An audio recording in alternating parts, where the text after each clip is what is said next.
guys, today I'd like to talk about what I want to see from the final season of The Owl House. I'm obviously going to be talking about spoilers, so if you aren't caught up, maybe come back after you finish watching the season 2 finale. Now in case you forgot what happened in the finale, let's recap everything real quick. In King's Tide, we saw Philip, better known as Bellos, activate the draining spell and betray the Collector. Luz then confronts him after being brought over by Kikimora, who had mistaken her for Hunter. Luz tricks Bellos and is able to brand him with the Emperor Coven's sigil. This causes Bellos to transform into a goopy monster and then continue fighting. Trauma Gang shows up to save the day, but King gets separated from them, leaving him alone with the Collector, who he chooses to free. The Collector appears just in time as Bellos is about to kill everyone and just straight up fucking murders him. Yeah, it was insane watching this shit live. After some really sad goodbyes, a little piece of Goop Bellos sneakily attaches itself to Hunter, and our Trauma Gang is thrown through the now activated portal to the human realm. They seek shelter with Camila, Luz's mom, and there's also a little post-credit scene where we see Goopy Bellos, so do that what you will. Anyways, on to the predictions. First up, Bellos is alive. You can't convince me that getting gooped on the wall actually killed him. It should have, but if it had, there would be no reason for them to hint at his return with that post-credit scene. And if nothing comes of that hint, it would honestly feel like a huge slap in the face to the fandom. Now, even if he's alive, what really is his plan? He's just a little piece of sentient goop now. No offense to Bellos, but there's not much he can do with that, you know? I've seen a few theories around saying that maybe as long as he has even a little bit of himself, he could entirely reform, or that he might use Hunter as a puppet, similar to Venom from the MCU, and a few others. I'll definitely do a video on all of those big theories too, but he's not really the focus of today's video. No matter what the crew does with him, I'm confident he'll return and play a huge role in the final few episodes. I hope we get a tour of Earth. I don't think we'll pick up right where season 2 ended. I personally think with so little time to wrap everything up since season 3 was cut, like almost entirely, the crew won't waste time on Luz recapping her mom to everything that's happened. We might see a quick glimpse of like the kids on their first night, laying together in a pile of blankets in the living room as they struggle to sleep, which I would love to see. But I kind of see us picking up a few days after the events of King's Tide. What I really want to see is the kids get a nice break from the demon realm, even if it's only for a few minutes. I want to see Luz show them her human school, all of her favorite anime, take them to an amusement park, anything that they couldn't experience in the demon realm. I know it's a bit of a long shot, but the idea of seeing Luz showing the gang around as they ask little questions about the human realm and we see ridiculous fish out of water scenarios just sounds like so much fun to me. Maybe this could even include the mundane date Luz promised Amity a couple episodes ago. The Owl House game.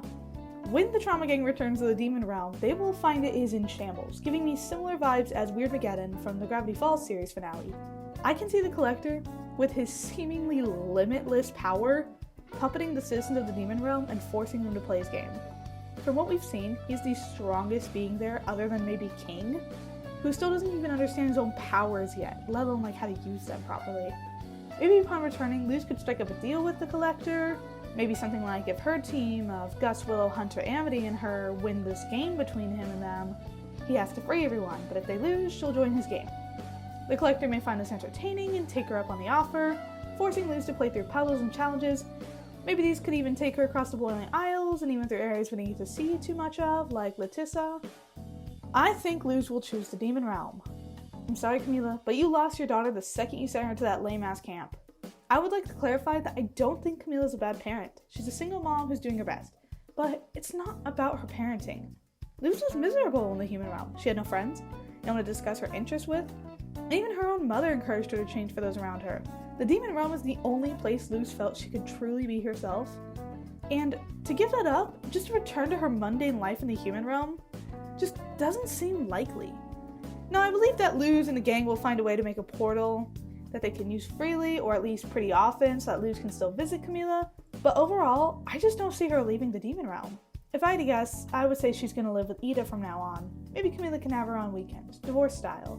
Another reason I don't see them forcing her to leave is Lumity. Dana Terrace, the creator of the show, fought so damn hard to make that happen, and I'm so grateful that she did. But to just break them up? No way.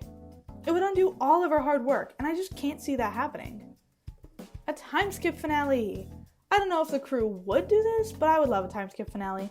Maybe the last 10 minutes of the series show us a glimpse as to how everyone's doing. Lumity is thriving, publishing their very first book of the series, The Good Witch Luzura. Yes, I like to believe the little theory that they wrote it and sent it back in time so younger them would have a common interest to bond over. It's just too cute. Willow owns a little flower shop where she spends her days growing plants and bringing a little beauty to the people around her lives. Hunter and Flapjack work to rebuild the Isles, creating the true paradise that his uncle never could while they go on adventures together. Gus opens his own little museum filled with human treasures where witches from all around the Isles can come and learn about human culture.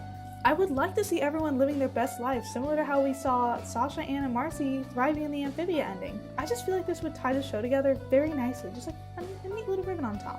Anyways, what are your predictions for Season 3? Do you disagree with any of mine? Agree with them? Let me know in the comments.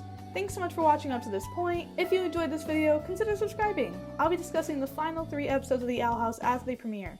Thank you to everyone who made it this far, and special thanks to Kara Beef, my one and only patron. Have a wonderful day, guys, and I'll see you next time. Bye!